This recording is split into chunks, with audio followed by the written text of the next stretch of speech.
Jag såg 2 privatdetektiver gå in genom dörren till min mormors 80-årsfest med en shopbevispärm. Min syster Caroline hade anlitat dem för att bevisa att min teknikstartup var falsk och förödmjuka mig inför hela vår familj. I 6 månader hånade Hämnd mitt affärsföretag och kallade mig en bedragare och ett misslyckande. Hämnd berättade för alla att jag ljög om allting. Men när utredarna närmade sig lade jag märke till något konstigt. De tittade inte på mig. De gick rakt mot Caroline och en av dem höll handbojor. Låt mig ta er tillbaka 6 månader till där denna mardröm började. Jag är James, 28 år gammal, och fram till den våren hade det varit den ansvariga i vår familj. Den trygga, den tråkiga, om du frågade min syster. Jag tillbringade 5 år som revisor på Henderson and Societés, ett medelstort företag i Portland. Hyfsad lön, sjukförsäkring, en pensionsplan. Allt min mamma sa gjorde en riktig karriär. Sedan slutade jag. Jag slutade för att starta mitt eget mjukvaruföretag. Inte någon var dröm, utan ett riktigt företag med ett verkligt syfte. Min bästa vän Tyler driver ett litet entreprenörföretag. Och i åratal såg jag honom kämpa med projektledningsprogram. Allt på marknaden var designat för stora byggföretag med dedikerade IT-avdelningar. Tyler behövde något enkelt, prisvärt och intuitivt. Så jag bestämde mig för att bygga det. Jag kallade det Build Track, ett projektledningsverktyg specifikt för små byggföretag. Schemaläggning, budgetuppföljning, kundkommunikation, allt på ett ställe. Jag spenderade 3 månader på att utveckla en prototyp, prata med entreprenörer och förfina konceptet. Jag investerade hela mina besparingar, $32,000, i att förverkliga detta. Min flickvän Amy, en lärare i 3:e klass med ett helgons tålamod, stödde mig helt och hållet. Hon trodde på mig även när jag inte trodde på mig själv. Min mamma var nervös men försökte vara uppmuntrande. Min pappa, som skilde sig från min mamma när jag var 12 och flyttade till Kalifornien, skickade ett försiktigt mejl där han sa att han hoppades att jag visste vad jag gjorde. Men Caroline, min 32-åriga syster, det gyllene barnet, den framgångsrika fastighetsmäklaren med lyxbilen och lägenheten i centrala Seattle. Hon skrattade mig rakt i ansiktet. Det hände på en familjemiddag hemma hos mamma i en förort till Portland.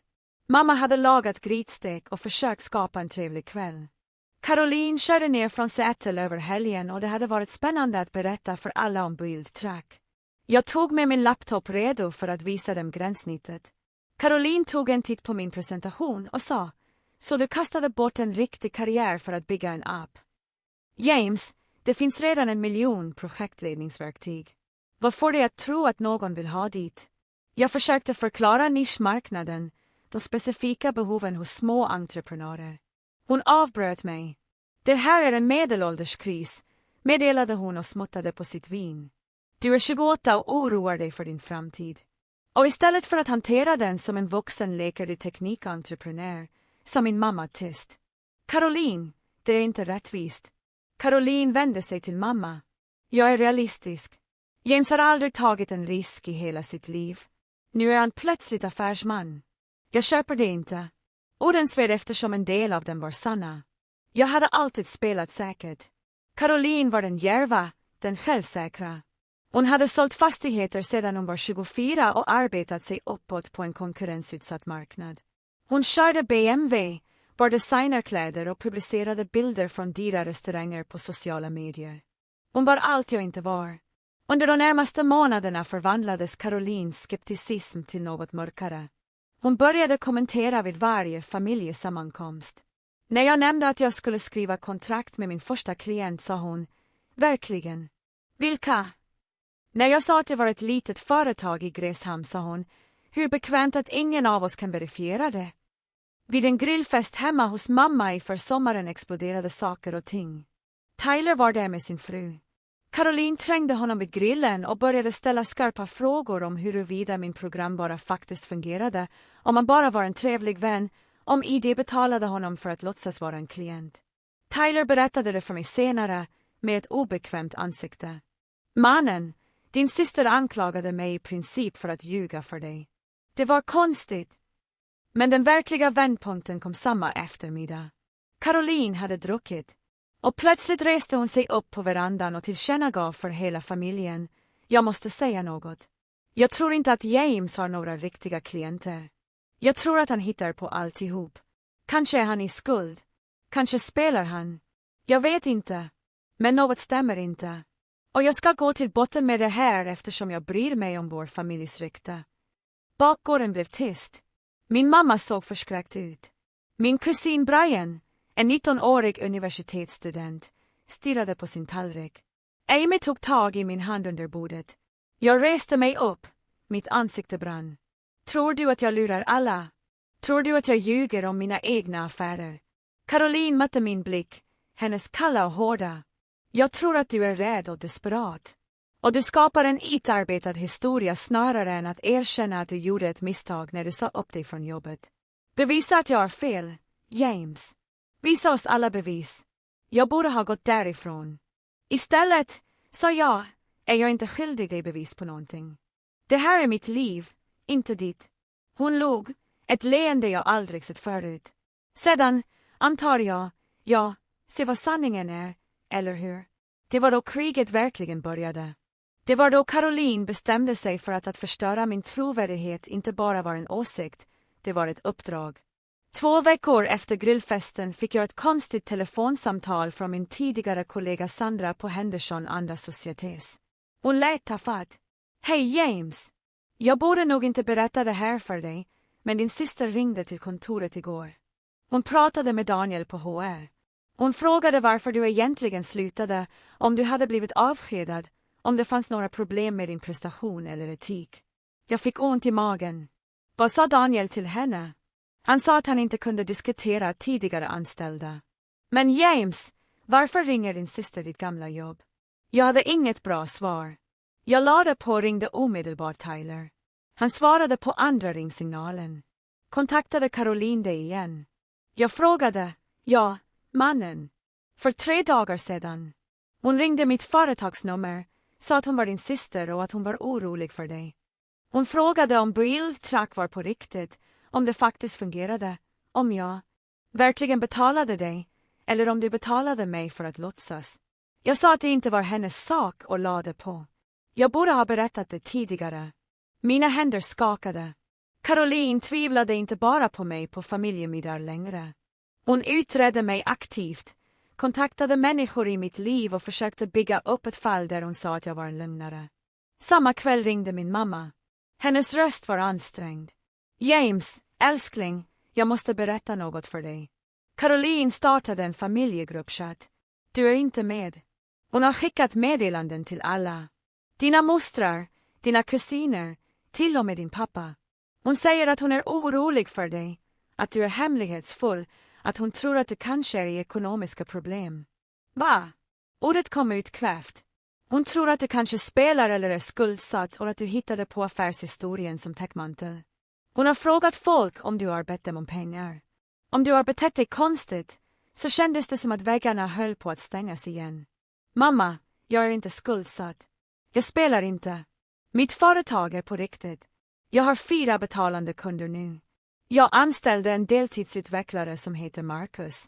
Det här fungerar faktiskt. Jag vet, älskling. Jag tror dig. Men Caroline är väldigt övertygande. Hon är väldigt orolig. Eller åtminstone säger hon att hon är det.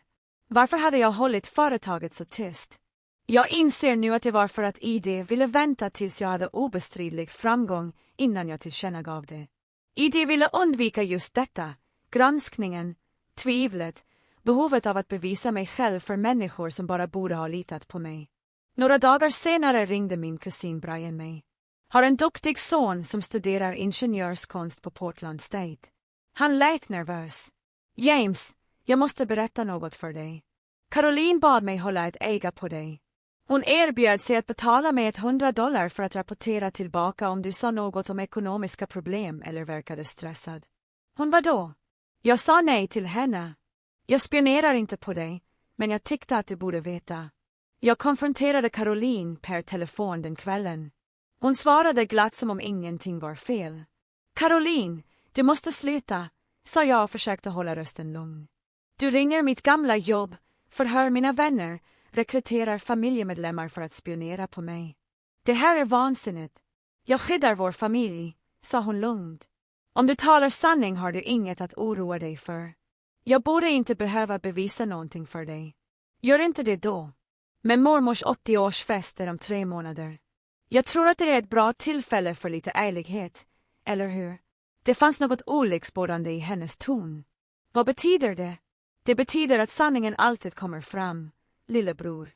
Vi ses då. Hon lade på. Vad Caroline inte visste var att mitt företag faktiskt lyckades. Track hade 4 kunder.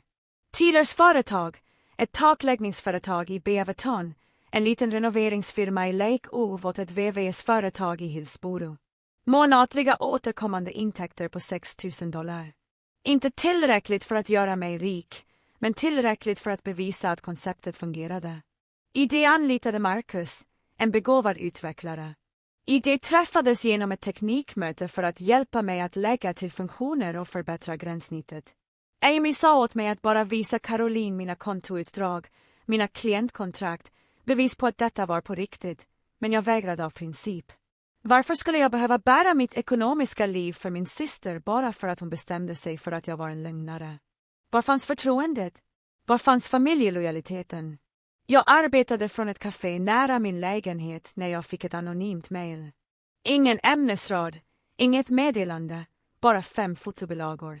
Jag öppnade det med en känsla av rädsla. Bilderna visade mig träffa en klient utanför en byggnad i Bevis, arbeta på min bärbara dator på ett annat café, äta lunch med Marcus på en thailändsk restaurang, gå till min bil. Någon hade följt efter mig och fotograferat mig. Hej, jag är glad att kunna hjälpa dig med våra rösttjänster. Välj en röst som resonerar med dig och låt oss börja vår kreativa ljudresa tillsammans. Hon byggde upp någon form av fall mot mig, planerade någon form av offentlig konfrontation på vår mormors födelsedagsfest. Amy hittade mig den kvällen sittande i mörkret i vår lägenhet. Hon tände lampan och satte sig bredvid mig. Vad hände? Jag visade henne bilderna och berättade om samtalet. Hon slog armarna om mig. Det här måste få ett slut, sa hon. Du måste göra något. Men vad kunde jag göra? Caroline var min syster. Vår familj var redan splittrad efter våra föräldrars skilsmässa för flera år sedan. Om jag eskalerade det här, om jag gjorde motstånd offentligt, skulle jag bara bevisa att hon hade rätt i att det fanns drama att dölja. Jag visste inte svaret, men jag visste att om 3 månader på mormor Helens 80-årsfest skulle något hemskt hända. Jag fick reda på detaljerna från min mamma, som fick reda på det från vår moster Linda, som på något sätt hört det från Caroline själv. Min syster hade anlitat en privat utredningsfirma. Inte bara en enskild utredare som tog några bilder, utan en riktig licensierad firma, Pacific Insight Investigations, baserad i Seattle, kostade $3,000 för vad Caroline kallade en omfattande bakgrunds- och aktivitetsrapport. $3,000. Caroline hade spenderat $3,000 för att utreda sin egen bror. Min mamma ringde mig, hennes röst tunn och orolig. James, hon säger till folk att hon gör det här för allas skydd. Hon säger att hon har en dålig känsla inför ditt karriärbyte, att det inte är logiskt, att hon måste få veta sanningen innan det är för sent. För sent för vad? Frågade jag utmattad. Jag vet inte, älskling. Jag förstår inte vad hon tror att hon kommer att hitta. Inte jag heller, men vetskapen om att professionella utredare grävde igenom mitt liv fick mig att må illa. Vad skulle de hitta? Jag hade inte gjort något fel, men alla har saker de hellre vill hålla privat. Skulle de prata med mitt ex från universitetet som hade haft ett rörigt uppbrott med? Skulle de få reda på fortkörningsboten jag fick förra året? Skulle de misstolka något oskyldigt och få det att se misstänkt ut? Marcus, min deltidsutvecklare, var orolig av en annan anledning. Han ringde mig en eftermiddag med spänd röst. James, jag måste berätta något för dig. Jag har en anklagelse om innehav av marijuana för 5 år sedan. Det är lagligt nu, men det finns fortfarande med i mitt register. Om någon utreder dig och tittar på vilka du arbetar med, kanske de får det att se dåligt ut. Det är okej, försäkrade jag honom, även om jag inte var säker. Du har inte gjort något fel. Du är en fantastisk utvecklare. Men privat oroade jag mig. Skulle Caroline förvränga den detaljen, som presenterades som bevis på att jag var inblandad med brottslingar eller gjorde dåliga val? Jag bestämde mig för att rådfråga en advokat. Jag hittade Patricia Gomez, en advokat som specialiserat sig på affärsjuridik och personliga tvister. Hennes kontor låg i en enkel byggnad i centrala Portland. Hon lyssnade på min berättelse och antecknade. Din systers handlingar är lagliga, sa hon till slut. Moraliskt tveksamt, men lagligt. Men om hon sprider falsk information baserat på den här utredningen kan du potentiellt få ett förtalsmål. Den större oron är om detta skadar ditt företagsrykte. Kan jag hindra henne från att utreda dig? Nej. Från att offentligt förtala dig på en familjefest. Det är knepigare. Du kan skicka ett upphörande brev, men det kan eskalera saker. Mitt råd, dokumentera allt. För register över all kommunikation. Om hon överskrider en juridisk gräns, ja, ha bevis. Det var inte den trygghet man hade hoppats på. Stressen påverkade allt. Amy och jag hade vårt första allvarliga gräl. Hon tyckte att jag bara skulle ge upp byggbanan, skaffa ett vanligt jobb igen, ta bort källan till konflikten med Caroline. Jag sa till henne att jag inte kunde låta min syster mobba mig att överge mina drömmar. Vi pratade inte på 2 dagar. En plågsam tystnad i vår lilla lägenhet. Min mamma ringde igen, gråtande den här gången. James, snälla visa bara Caroline dina företagsregister. Visa henne att du talar sanning. Jag orkar inte med det här bråket längre. Vår familj håller på att falla isär. Jag borde inte ha. För att bevisa mig själv för henne, sa jag med min röstbröst. Jag var trött. Så trött. Sedan hände något konstigt som gjorde allt värre och så småningom bättre. Jag kollade mitt företagsbankkonto en morgon och såg en säkerhetslarm. Försökte obehörig åtkomst, men hennes röst hade en konstig defensiv kant, som om hon hade blivit ertappad. Caroline, det här är olagligt. Om du fortsätter med det här kommer jag att väcka åtal. Du är paranoid, James. Du ser hot överallt eftersom du vet att dina lögner kommer ikapp dig. Hon lade på. Jag satt där och mina tankar rusade. Om Caroline var desperat nog att försöka komma åt mitt bankkonto, vad hade hon annars gjort? Vad mer planerade hon? För första gången sedan den här mardrömmen började bestämde jag mig för att undersöka Carolines liv. Det hade varit så fokuserat på att försvara mig själv att jag inte hade tänkt på att ifrågasätta henne. Men nu började jag vara uppmärksam. Jag tittade på hennes sociala medier, hennes fastighetsföretags webbplats. Jag började ställa subtila frågor till familjemedlemmar om hur det gick för henne, vilka affärer hon hade avslutat nyligen, och jag lade märke till något konstigt. 2 månader tidigare hade Caroline skrivit på Facebook om att ha stängt ett landmärke kommersiell fastighetsaffär värd $2 miljoner. Hon publicerade ett foto på sig själv framför en byggnad i centrala Seattle, strålande och med en såldskylt i handen. Bildtexten löd, ännu en dröm levererad, vilket representerar excellens inom kommersiella fastigheter. Men när jag sökte efter fastighetsadressen i offentliga register kunde jag inte hitta någon nyligen såld försäljning. Byggnadsskjulet som poserade framför listades som fortfarande tillgängligt på flera fastighetswebbplatser. Ägaruppgifterna visade ingen överlåtelse. Jag sa till mig själv att jag läste in för mycket i det. Kanske var försäljningen på gång. Kanske var den under en annan listning. Kanske visste jag bara inte hur man läser kommersiella fastighetsregister ordentligt. Men ett frö av tvivel hade planterats i mitt sinne. Min syster, som var så besatt av att bevisa att jag var en lögnare, kanske hade publicerat en falsk framgångsannons. Jag tänkte fortfarande på detta, fortfarande osäker på vad det betydde när jag fick ett tjockt kuvert en vecka före vår mormors fest. Det levererades till min lägenhet med courier. Returadressen sa Pacific Insight Investigations, men det var inte adresserat till Caroline. Det var adresserat till mig. Mina händer darrade när jag öppnade det. Inuti fanns ett brev på professionellt brevpapper undertecknat av någon vid namn Janet Reves, huvudutredare. Brevet löd, Mr. James Wittman, under en utredning som beställts av din syster, Caroline Wittman, upptäckte vi information som vi är juridiskt och etiskt skyldiga att dela med dig. Din syster gav oss falsk information om dig och framförde påståenden som utgör potentiellt bedrägeri från hennes sida. Vi har sagt upp vårt avtal med Miss Wittman med omedelbar verkan. Vi hjälper inte klienter som lämnar falska förespeglingar eller som själva kan vara inblandade i olaglig verksamhet.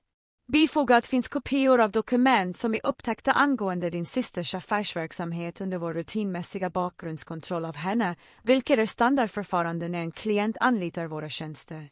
Vi rekommenderar att du rådfrågar en juridisk rådgivare angående detta material. Vi ber om ursäkt för eventuella problem som denna utredning kan ha orsakat dig. Våra resultat angående det visade inga bevis på bedrägeri, vilseledande eller olaglig verksamhet. Du verkar driva ett legitimt litet företag i god tro. Med vänliga hälsningar, Jeanette Reves, huvudutredare, Pacific Insight Investigations. Mitt hjärta bultade så hårt att jag kunde höra det i mina öron. Jag drog fram dokumentbunten under brevet och började läsa sanningen om min systers liv. Det första dokumentet var en sammanfattande rapport, 3 sidor lång, som i detalj beskrev vad utredarna hade hittat. Jag läste det 2 gånger, sedan 3 gånger, för jag kunde inte tro mina ögon.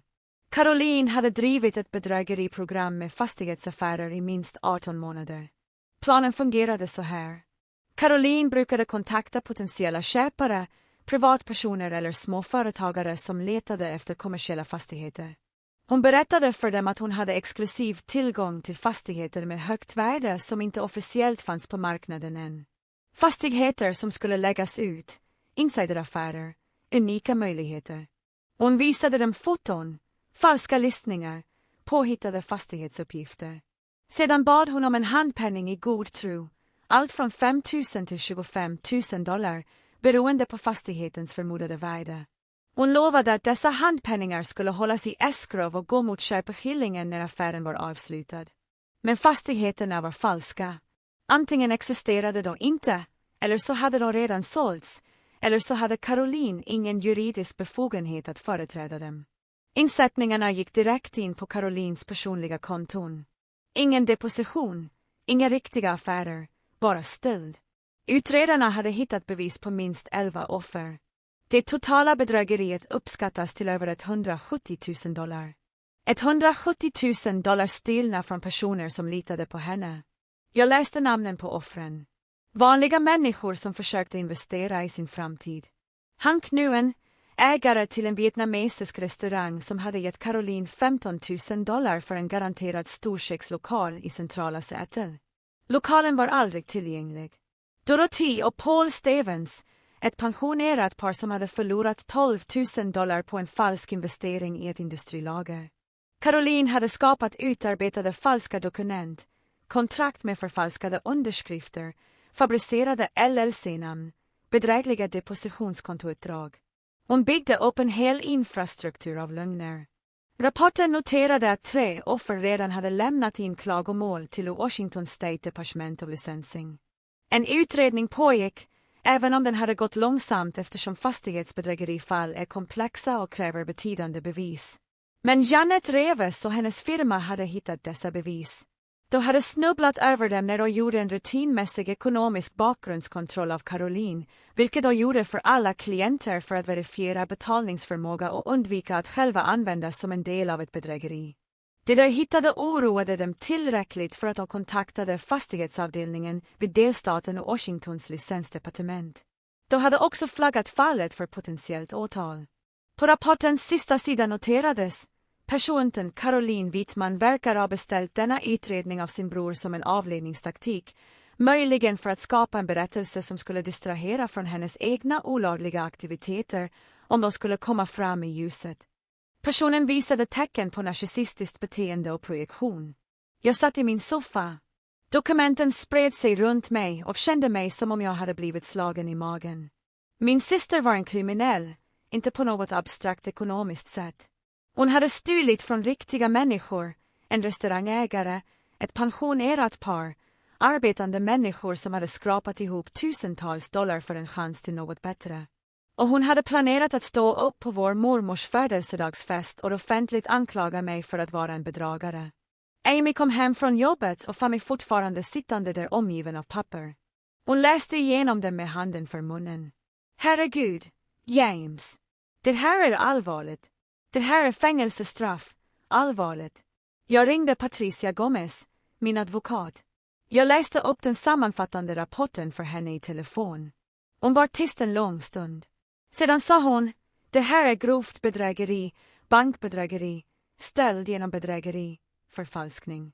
Om statsåklagaren blir inblandad kan din syster riskera en betydande fängelsetid. Har du kontaktat polisen? Inte än. Utredarna har redan kontaktat statens licensnämnd. Du bör anmäla detta direkt till polisen. Det här är inte bara en civilrättslig fråga. James, din syster har begått allvarliga brott. Jag tänkte på vår mormors fest som nu bara är 6 dagar bort. Caroline hade berättat för mig att hon planerade något speciellt. Hämnd anlitade en videograf. Hämnd sa i sitt senaste sms att hon skulle presentera utredningsrapporten offentligt och förödmjuka mig inför hela familjen. Men hon hade ingen aning om att utredarna hade vänt sig emot henne. Hon hade ingen aning om att hon inte höll ett vapen mot mig, utan mot sig själv. Den natten kunde jag inte sova. Jag låg bredvid Amy och stirrade i taket och brottades med omöjliga känslor. En del av mig kände mig upprättad. Jag var inte lögnaren. Det var hon. En del av mig mådde illa. Min syster, personen jag växte upp med, som jag såg upp till som barn, var en tjuv. Och en del av mig kände sig ledsen eftersom jag nu förstod vad som hade drivit henne till detta. Caroline hade alltid behövt vara den framgångsrika, den imponerande. När jag sa upp sig från mitt trygga jobb för att ta en risk, något hon aldrig varit modig nog att göra själv. Det hade hotat hennes identitet. Så hon försökte förgöra mig för att skydda sig själv. Och när det inte var nog, när hennes osäkerhet fortsatte att tära på henne, började Hämnd stjäla och skapade en falsk version av framgång eftersom hon inte kunde hantera den äkta varan. 2:00 på morgonen surrade min telefon av ett röstmeddelande. Jag hade inte hört den ringa. Röstmeddelandet var från Caroline, lämnat 01:53. Hennes röst var lite sluddrig. Kanske av binet eller kanske av utmattning. James, sa hon, och det fanns något som bröts i hennes röst. Jag vet att du tror att jag är fienden. Jag vet att du hatar mig just nu, men jag ska bevisa på mormors fest att du är den bedragare som alla tror att du är. Jag har hela utredningsrapporten. Allt. Den visar att du inte har något riktigt att göra med, inga riktiga klienter, att du har ljugit om allting. Jag ska läsa den högt för hela familjen. Mamma, pappa, mormor. Alla. Morbror Rickard, moster Linda, alla kusinerna, ni kommer äntligen att avslöjas för vad ni är. Det här är för ditt eget bästa, James. Du måste sluta ljuga och majta verkligheten. Hon skrattade, ett bittert, hemskt ljud. Sedan lade hon på. Jag spelade upp röstmeddelandet igen. Men å andra sidan hade Caroline ingen aning. Hon trodde verkligen att utredarna hade hittat bevis mot mig. Hon trodde att hon var ögonblick ifrån sin triumf. Hon skulle gå in på festen i tron att hon hade all makt och att hennes egen värld skulle upptäcka att hon själv var på väg att kollapsa. Jag fattade ett beslut då. Jag skulle gå på festen. Jag skulle låta Caroline försöka förödmjuka mig, för sanningen skulle komma fram ändå och det skulle vara bättre för alla att höra allt på en gång snarare än i viskade rykten och andrahandsberättelser. Rättvisa skulle skipas för min syster och hur ont det än gjorde visste jag att det var tvunget att hända. Nästa morgon kontaktade jag Janet Reves. Hennes assistent kopplade mig direkt till henne.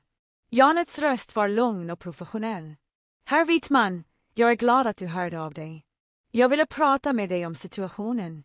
Jag planerar att delta i min mormors fest, sa jag. Caroline bjöd in dig att presentera dina resultat där, eller hur? Det gjorde hon. Vi planerade att delta och informera henne om att vi hade sagt upp kontraktet, men inte att presentera några resultat relaterade till dig. Nej, med tanke på vad vi upptäckte tyckte jag att polisen borde vara närvarande. Polisen är inblandad. Igår morse kontaktade jag polisens enhet för ekonomisk brottslighet. 2 detektiver har tilldelats din systers fall. De har byggt upp det i flera veckor nu och samordnat med statens licensutredare. Din mormors fest kan vara en lämplig plats för dem att agera. Min mage vred sig. Du vill att de ska arrestera henne på festen. Janets röst mjuknade. Jag förstår att det här är din familj, Mr. Wittman, men din syster har planerat att offentligt förödmjuka dig på samma fest. Hon har inte visat någon ånger för de människor hon har blivit stilen ifrån. Ett av hennes offer, han Knuin, kontaktades av polisen och han nämnde att din syster hade sagt till honom att hon skulle vara på en familjefest i helgen och såg fram emot det. Jag slöt ögonen. Vilka är detektiverna? Daniel Wright och Nicole Brennan. Du har erfarenhet av ekonomisk brottslighet. Jag kan be dem kontakta dig om du vill. Ja tack. En timme senare ringde detektiv Daniel Wright mig. Hans röst var sur som om han hade varit rökare en gång och slitat, men skadan fanns kvar. Herr Vitman, jag förstår att det här är en svår situation. Låt mig vara direkt. Er syster har stulit en betydande summa pengar från utsatta människor. Vi har tillräckligt med bevis för en arresteringsorder. Vi planerade att hämta henne hemma, men med tanke på att hon ska delta i ett familjeevenemang och öppet har diskuterat det med flera personer, inklusive potentiella vittnen, anser vi att det är en lämplig plats. Kommer det att vara en skådeplats? Frågade jag. Min mormor är 80 år gammal. Hon har ett hjärtfel. Var så diskret som möjligt, sa detektiv Wright. Men er syster har gjort detta offentligt genom att planera sin egen presentation på festen. På sätt och vis har hon valt den här platsen själv. Han hade en poäng. Caroline hade bestämt sig för att göra mormors fest till en scen. Hon visste bara inte vem den verkliga stjärnan i showen skulle bli. Jag träffade båda detektiverna och Janet Reves dagen före festen på ett café i Portland. Detektiv Nicole Brennan var yngre än sin partner, kanske i mitten av 30-årsåldern, med skarpa ögon och ett empatiskt sätt. Hon visade mig arresteringsordern som utfärdades den morgonen. Flera fall av bankbedrägeri, stöld genom bedrägeri och förfalskning. Varje fall potentiellt medförde fängelsestraff. Tillsammans kan Caroline riskera flera års fängelse. Vi har varit i kontakt med flera av hennes offer. Kriminalinspektör Brennan sa att de förtjänar rättvisa. En kvinna, Dorothy Stevens, är 73 år gammal. Hon och hennes man sparade i åratal för att investera i vad de trodde var en säker fastighetsaffär. Din syster tog deras pengar och spenderade dem på bilbetalningar och semestrar. Jag mådde illa. Jag visste inte att hon var kapabel till detta. Familjemedlemmar gör det sällan. Kriminalinspektör Wright sa, ekonomibrottslingar lever ofta dubbelliv. De kan vara charmiga, framgångsrika offentligt samtidigt som de ägnar sig åt bedrägerier bakom kulisserna. Jag ställde frågan som hade hemsökt mig. Måste detta verkligen hända på min mormors fest? Kan du inte vänta till dagen efter? Kriminalinspektör Brennan tittade på mig med något som liknade sympati. Din syster kontaktade Hank Nevin, ett av hennes offer, för 3 dagar sedan. Hon ringde honom och frågade om han fortfarande var intresserad av kommersiella fastigheter. Hon försökte sälja honom ytterligare ett falskt avtal. Herr Vitman, er syster fortsätter aktivt att bedra folk. Vi kan inte vänta. Så det bestämdes. Detektiverna skulle komma till festen professionellt klädda men inte i uniform. De skulle vänta på att Caroline skulle hålla sin presentation. Sedan skulle den agera. Janet Reves skulle också vara där för att förklara vad hennes utredning faktiskt hade kommit fram till. Allt skulle komma fram på en gång. Sanningen om mig, sanningen om Caroline, allting. Jag ringde min mamma och berättade vagt för henne att något allvarligt skulle hända på festen som involverade Caroline. Vad menar du? Hennes röst höjdes i panik. James, vad händer? Jag kan inte förklara än, mamma, men jag behöver att du litar på mig och jag behöver att du ser till att mormor sitter ner, kanske med någon nära henne under festen, faster Linda eller någon annan. Du skrämmer mig. Jag vet. Jag är ledsen, men det här måste hända. Jag ringde också min pappa i Kalifornien. Vi hade inte pratat mycket sedan han gifte om sig och bildade en ny familj, men han förtjänade att veta. Pappa, något kommer att hända på mormor Helens fest. Det handlar om Caroline. Det är allvarligt. Juridiskt allvarligt. Det blev en lång tystnad. Vad gjorde hon? Jag kan inte säga än, men det är illa. Var bara beredd. Ska jag inte komma? Nej. Kom. Hon är din mamma och Caroline kommer att behöva familj, även om hon inte förtjänar det. Kvällen före festen satt Amy och jag tillsammans i vår soffa. Hon höll min hand. Är du okej? Frågade hon. Nej, sa jag ärligt. Min syster kommer snart att bli arresterad framför hela vår familj. Min mormors 80-årsdag kommer att bli ihågkommen som dagen då hennes barnbarn fördes bort i handbojor. Ingenting med det här är okej. Men du orsakade inte det här. Caroline orsakade det här. Jag vet, men det gör fortfarande ont. Vi satt tysta. Sedan sa Amy, vet du vad som är fantastiskt? Genom allt detta fortsatte ditt företag att växa. Du lät henne inte förstöra dig. Jure är stronger än you think, James. I hoppade she was right. The morning of the party, I woke up to a text from Caroline. I was sent at 7:30 am, which meant she had been awake ele, probably rehearsing her big moment. The text read, "Can't wait for today. I hired a videographer to record my presentation about your fake business. It's going to be on social media tonight. Everyone will know what a liar you are. You will probably just not come and save yourself to embarrassment. But I hope you do come. I want to see your face when the truth comes out." I hope the text to Detective Wright, who had been communicating with by phone. He replied immediat eller, "Let her the hair on grave. Don't respond. Just come to the party as planned." So, I didn't respond. I got dressed in khakis and a button-down hat. So mating respectful for our grandmother's birthday party. I med våra blue dress. Vi drove out the community hall in silence. My hands gripping the steering wheel to tightly. I was about to watch my sister's life fall apart. And as much as she tried to destroy me, as much as she deserved what was coming, part of me still visade there was another way. But there wasn't a. The victims deserved justice. The truth had to come out. And Caroline had hosen this but herself. Step by step, lie by lie, stolen dollar by stolen dollar. When we pulled into the parking lot, I saw Carolines BMW already there, shining into late morning sun. It was time. The community hall had been transformed. Balloons in silver and gold. Photos of Grandma Helen covering Valentine Wall. Chronicling 80 years of life. Tablets white table clothes. A cake shaped like a garden decorated with sugar flowers. About 45 people were there when Amy and I arrived. Family members I hadn't seen in months. Uncle Richard and Aunt Linda. Me cousin Brian with his friend. Neg Bosch from Grandma's street. Old friends from her shirk. Everyone smiling, talking, celebrating, and Caroline in the center of it all, wearing a red dress that probably cost more than me rent. Her hair perfect, her makeup flawless. She was laughing with Aunt Linda, holding a glass of champagne, playing the role of the successful, caring granddaughter. She saw me walk in. Our eyes met across the room. Her smile tuned cold and sharp, tris and pant. She thought she was about to win. I valkade over to Grandma Helen, who was sitting in a kuchonet chair near the cake table. She was small, 80 years old, her silver hair and soft curls, her eyes warm and gentle behind her glasses. She had always been the heart of our family, to when we held us together after my parents' divorce, we remembered everyone's birthdays, we sent cards and me von Karls and told us she loved us. She hugged me tightly. "James, me sweet boy, I'm so happy you're here. Happy birthday, Grandma. I love you." She held my face in her hands, steadying me. "You look worried. Is everything all right?" I tried to smile. "It will be, I promise."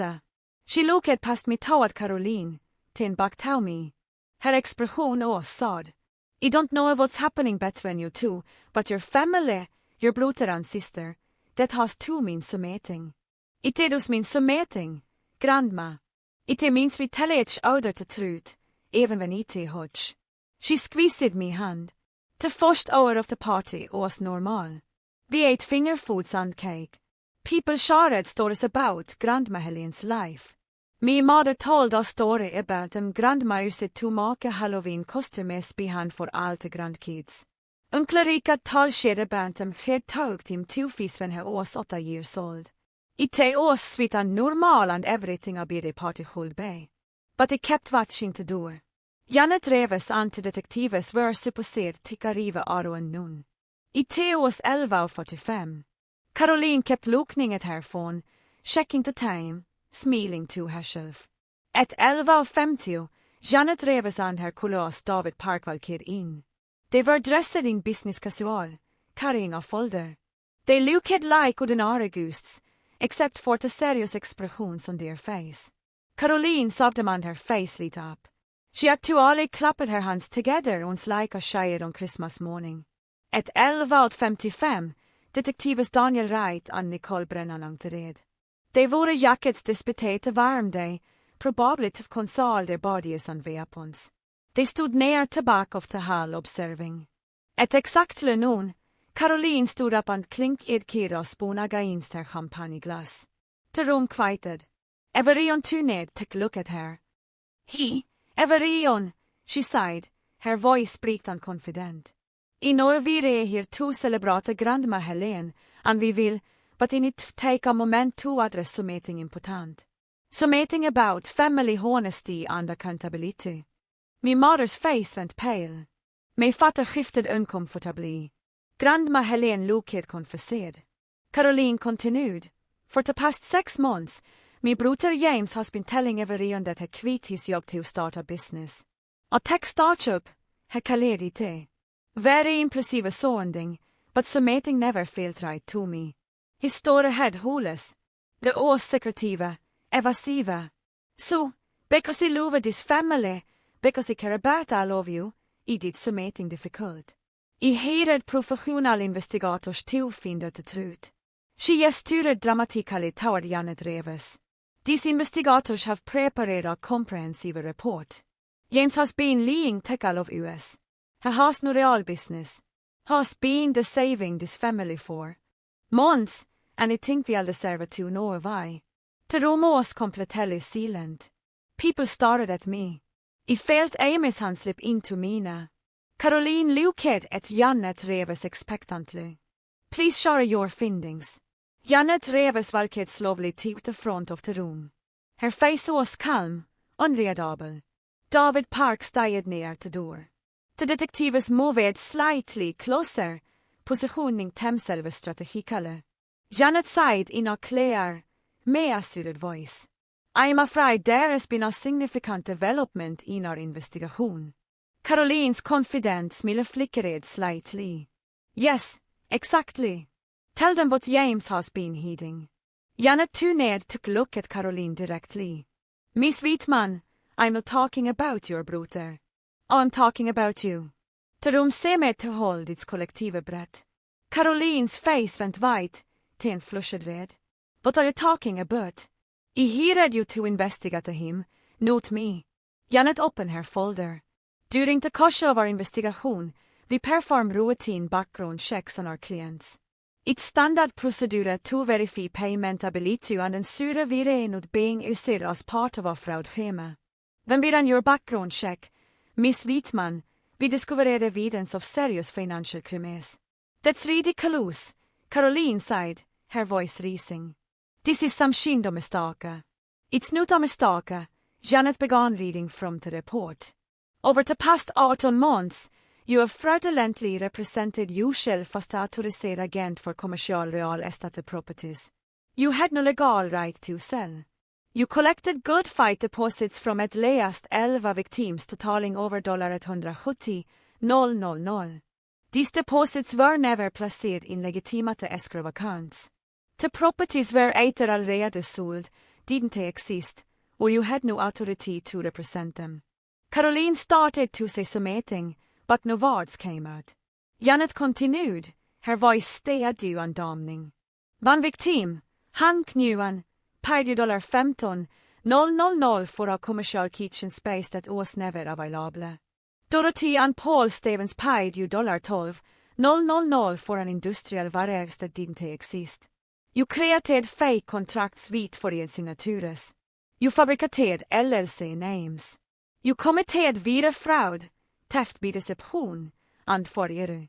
The room erupted in chocked murmurs. People tuned took a look at each other, then at Caroline, then at me. Caroline's face was scarlet. You're lying. This is insane. You're making this up. She spun toward me, her finger pointing, shocking. You paid him to say this. You set this up. This is revenge because he was about to expose you. Before I could respond, Detective Daniel Wright stepped forward. He held up his badge. Caroline Wheatman. I'm Detective Daniel Wright with the Seattle Police Department Economic Crimes Unit. We have a warrant for your arrest. The room went completely silent. Caroline shook her head violently. No. This isn't real. This is us a typ. James planned this. Has the criminal, not me.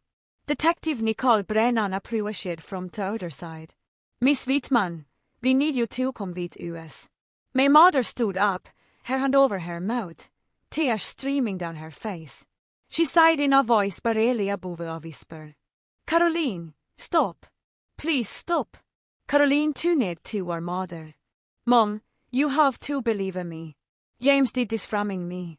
But my mother's face crumbled. She sighed, her voice shocking. Last month, me friend Susan told me you took $2,000 from her brother for a property deal that never happened. I didn't want to believe it. I told myself there had to be an explanation, but I knew deep down I knew something was wrong. Caroline stared at her mother, her mouth open. She looked around the room, seeking Alice, finding only fucked, horrified face. Aunt Linda spoke up, her voice sawed. Caroline, you tried to ge me sånt här invest $20,000 in our property last year. Hecka led me asking if it is med legitimata. I told him to be careful. I had a bad feeling. 10 other people nodded, whispered to each other. The truth was spreading through the room like wildfire. People had suspected. People had consummating was wrong. The videographer had heard stood in the corner, camera still rolling, capturing everything. Not the trisenpant exposure of her lying brother, but her on arrest, her on fall. As de valked her out, Caroline looked back and said Grandma Helene. I am sorry, she sighed, her voice broken. Grandma, I am so sorry. Grandma Helene just sat in her chair, her small hands gripping the armrests, tears sleeding silently down her wrinkled cheeks. The door closed. Caroline was gone. The party, if it kväll still be kalled, erupted in chaos. People talking over each other, asking questions, crying, hugging. My mother collapsed into a chair, sobbing. My father stood frozen, his face grey. Janne Dreves approached me. Mr. Whitman, I apologize for the trauma this has caused your family, but your sister gave us no choice. I know, I sighed. Thank you for telling me the truth. She nodded and left with David Park. I walked over to Grandma Helene. She looked up at me with eyes full of pain and love. James, she whispered. What happened to her? What happened to me, Caroline? I knelt beside her chair and took her hand.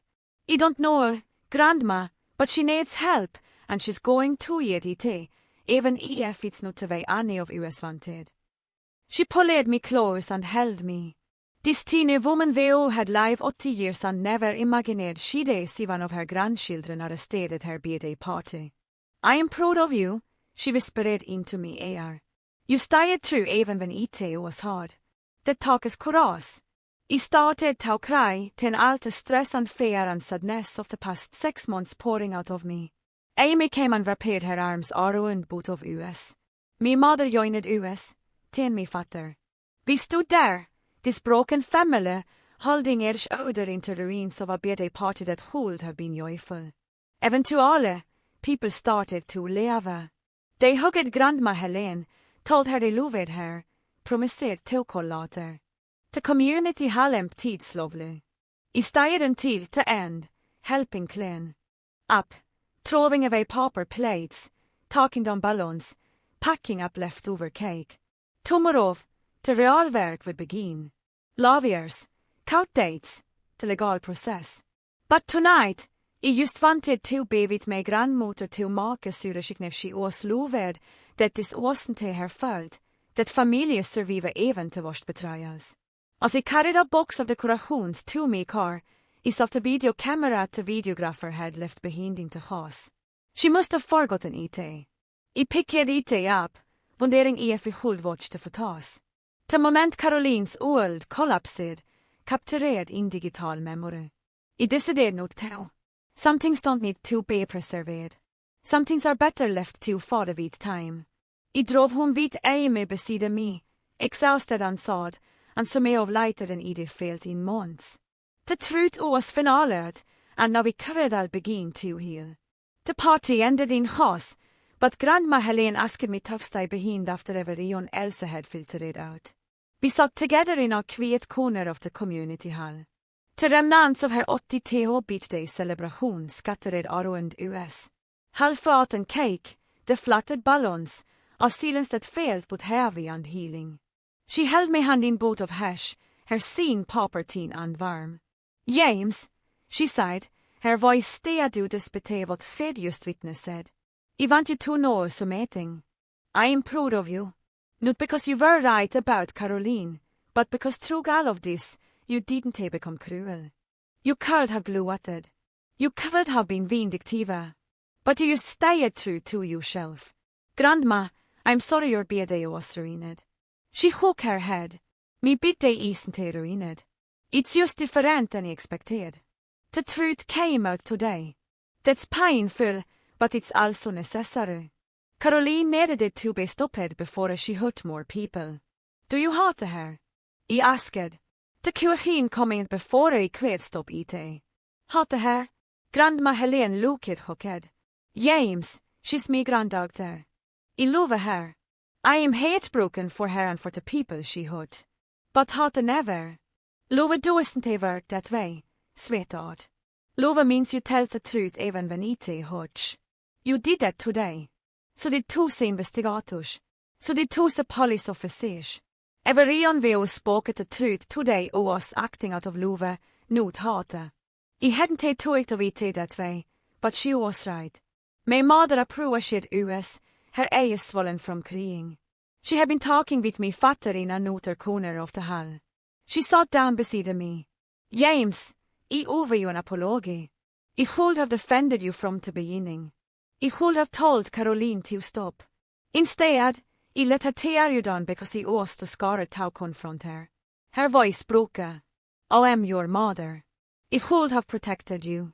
Mom, you didn't know what she was really doing, but I knew she was treating you badly.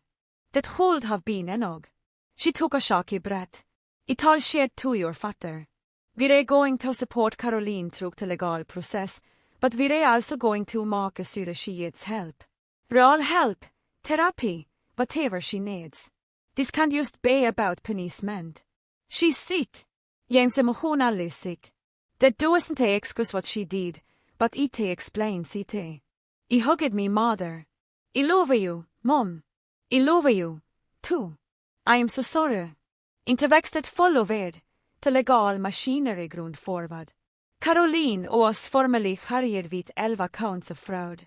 The evidence was overwhelming. Bank records, for the documents, testimony from victims. Her lawyer advised her to accept a plea deal rather than go to trial.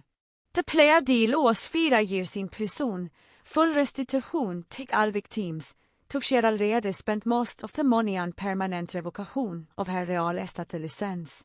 Caroline took the deal. I attended her sentencing hearing 2 months later.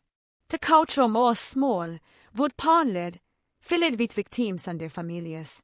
Hank Nguyen sat in the front row, his face impassive. Dorothy and Paul Stevens, the elderly couple who defrauded, held hands and cried quietly. The Julia, a stand woman in her 60 sekunder, asked if anyone wanted to make a statement. Several victims spoke about and Caroline's fraud had devastated them financially and emotionally. Their words were painful to hear. Then the Julia looked at me. Mr. Whitman, you read the defendant's brother. Do you wish to speak? I stood up, me left shocky. I hadn't planned to say anything, but suddenly I knew I needed it to. Your Honor, I don't want to minimize what my sister did. She hurt real people. She deserves to be held accountable, but I want to say something about who she is or who she was before this. Caroline used to be the person in our family who organisered birthday parties for our grandmother. She used to send her packages to our younger cousins in college. When our parents divorced, she was 16. And she helped take care of me when I was 12. She wasn't always this person. I paused trying to find the right words. I think Caroline got lost some earlier. She became så obsessed vid lokning successful that she forgot en to aktuelle be successful. She was terrified of failure, so she created a fake version of success. And when she started lying, she couldn't stop. Actually required another lie to cover it up. It became a spiral. I'm not asking for leniency. I'm just asking that while she's being punished, someone also helps her figure out she got it because he don't want her to commit up prison and make the same mistakes again. To you nodded. Thank you, Mr. Whitman. That's noted for the record. Caroline's lawyer read a letter from her.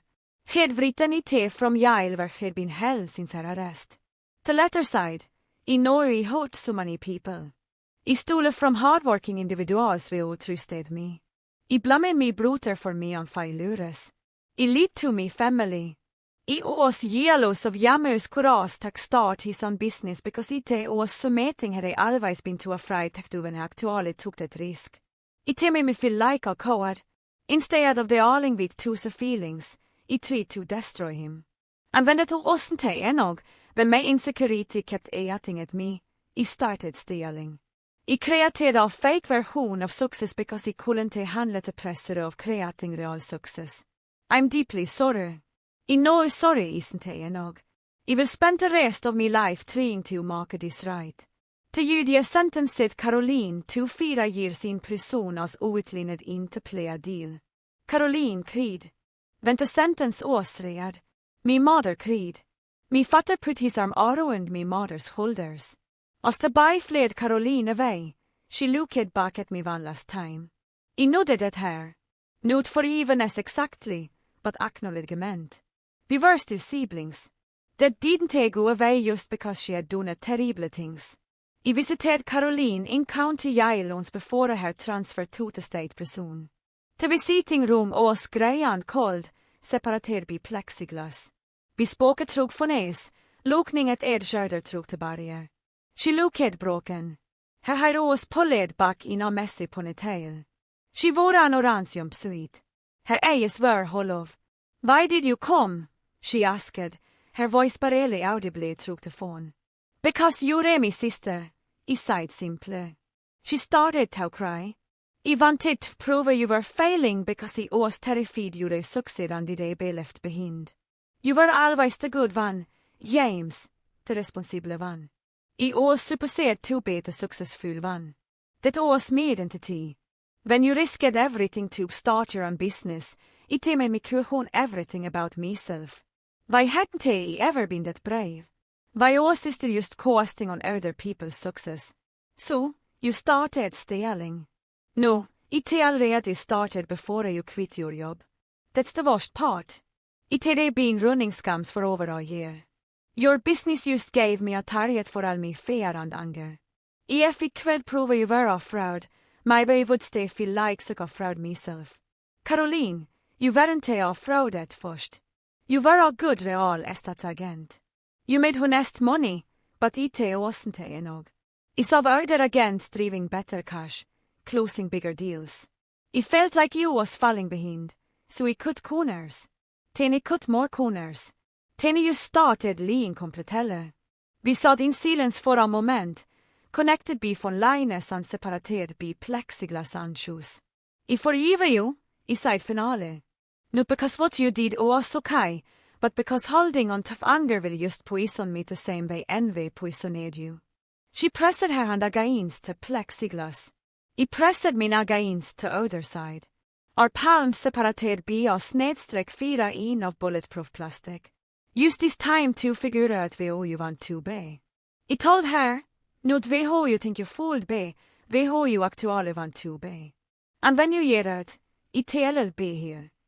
Why? She whispered. After everything I did because that's what family means. It doesn't mean we ignore the bad stuff. It means we face it together and try to be better. Men ville, my life moved forward. But ill track continued to groove. By the end of that year, I had 17 clients. Monthly recurring revenue had grown to $22,000. I hired 2 full-time employees, Marcus, who had been with me part-time from the beginning, Han är customer service specialist med Sara, VO handled client communications. I launchade av second product, budget tracking software, specifically designed for small businesses. IT integrated vit bill track, but could also be used independently. Within 3 months, I had it clients for the new software. Amy and I got engaged on a hiking trip into Columbia River Gorja. We'd climbed a thick viewpoint overlooking the river, to Oregon landscape stretching out in shades of green and gold. I got down on one knee right there vid novan around but US and to have sizzling overhead. You believed in me when no one else did, I sighed. You stood by me through the worst time of my life. Will you stand by me for the rest of it? She sighed yes, crying and laughing at the same time. I started a blog about entrepreneurship. I wrote honestly about failure, about family, about resilience. I told the whole story of what happened with Caroline, hanging names to protect the victims, but being truthful about the emotional journey. One post went viral. I titled it, "My sister tried to destroy my business and destroyed herself." Instead, a story about envy and redemption. It got shared thousands of times. I received hundreds of emails from people who they experienced similar family betrayals, similar struggles with jealousy and competition between siblings. Many people thanked me for being honest about forgiving Caroline. They said they gave them permission to consider forgiveness in their own lives. Even when the wounds were deep, I realized that my experience, as painful as it had been, had given me something valuable, a platform to help others, and a perspective on what truly matters. Success isn't about defeating other people. It's about becoming the person you're meant to be. Grandma Helene passerade away peacefully 2 years after her 80th birthday. She did in her sleep at home, surrounded by photos of her family. The doctor said her heart simply stopped. She was 82. At her funeral, I gave till a ljög. I talade about unconditional love, about forgiveness, about second chance. I told stories about and Grandma Helene used to bake cookies with us when they were kids. How she talked me to me hos and read a bike, and she always had time to listen when I needed it to talk. I also told about the birthday party, about them Grandma had told me she was proud of me for staying true to myself even when it was hard. Grandma Helene talked us that live means telling the truth, aside from the pulpit, looking out at the gathered family and friends. She talked us that family can bond us deepest, but also has the power to heal us if we love it. She talked us that forgiveness isn't forgetting. It's choosing to believe that people can find and giving them the space to do it. Caroline was granted permission to attend the funeral under guard supervision.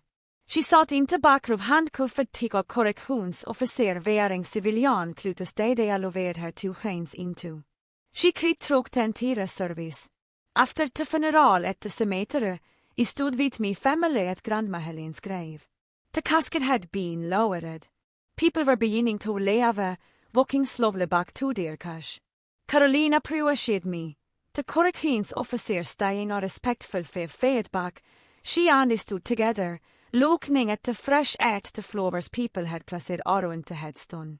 I wasted so much time hating you for being brave, Caroline said quietly. And I almost wasted time hating you back, I replied. But Grandma talked us better than that.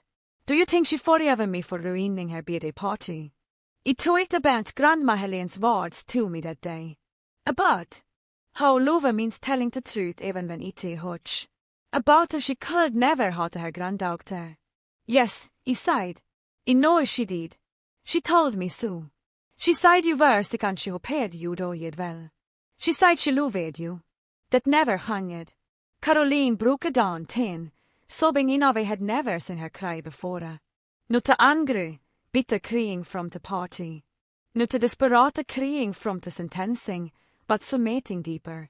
Something that sounded like genuine grief and genuine emotion. The correctionsofficer looked at me. I nodded. She let Caroline stand there a moment longer. When you get out, I said, come see me. Well, figure out what comes next together. You really do that after everything. You're my sister. That doesn't sense. What you did was terrible, but you're serving your time. You're making restitution. You're getting therapy. You're trying to sense. That's all anyone can ask. She var per ejes.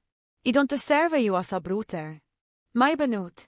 But you're stuck with me anyway. That's family works. Te korrektionsofficer tatched Carolines arm gentle. I teos time to go. Caroline hugged me, avkvad vid te handcuffs, till ett hässelfbille baktäckte transport van. I stod ett grandma Helens grej var vilelånge.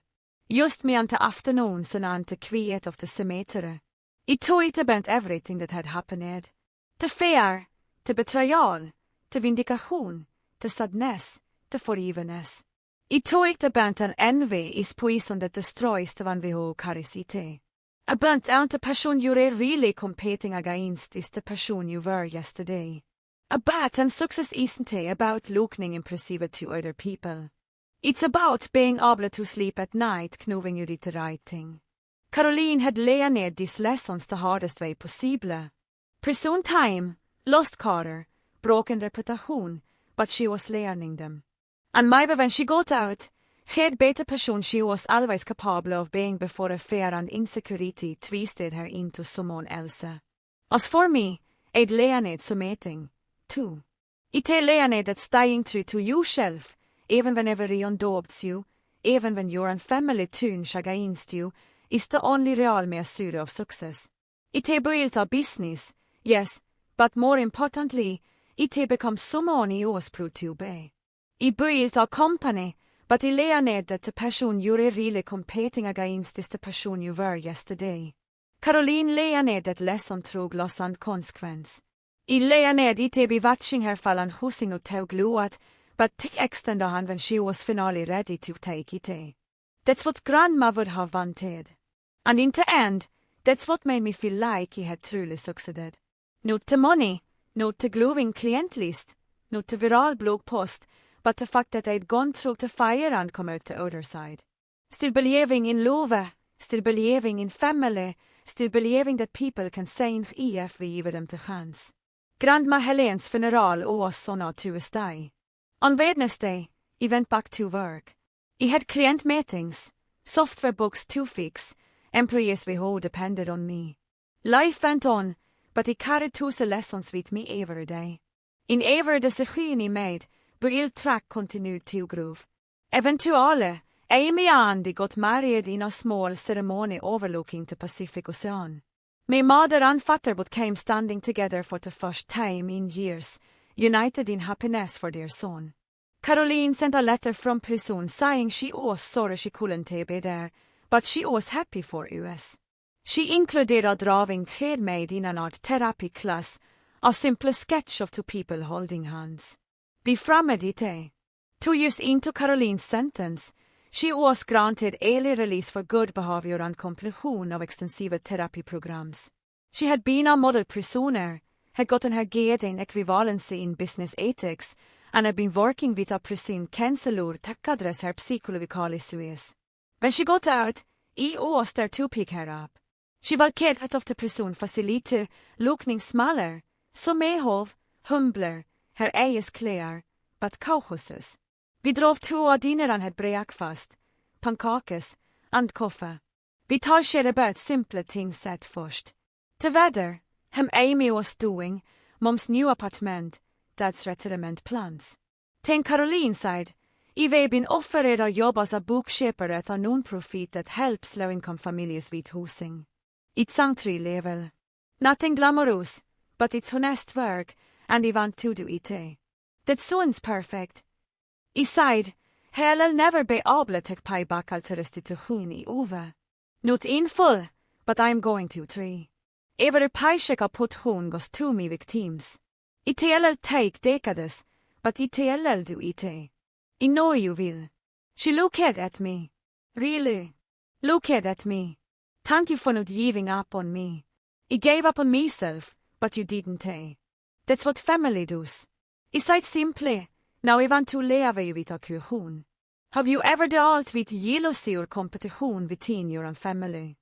My bara sibling, och cousin, someone close to you because of your success as the failure. Or did you handle it? Did you fight back? Or did you try to understand where they were coming from? Leave a comment below and share your story. I read ever sing levan. And I love to hear from you. If this story had hit you, if it made you think about forgiveness, family, or what real success means, please hit that like button. It helps more people find these stories. And if you want to hear more stories about resilience, redemption, and the complicated messiness of real life, subscribe to this channel. I share a new story every week. Share this with someone who needs to hear it. Maybe someone dealing with family conflict or someone having success for the wrong reasons or someone who needs to be reminded that people can change. Thank you for listening to my story. Thank you for being here, for being part of this community. I hope you walk away from this feeling a little more at peace, a little more willing to forgive, and a little more committed to becoming the best version of yourself. Not for anyone else's approval, but for your own sense of integrity. Take care of yourselves. Take care of each other. And remember, the only person you need to be better than is the person you were.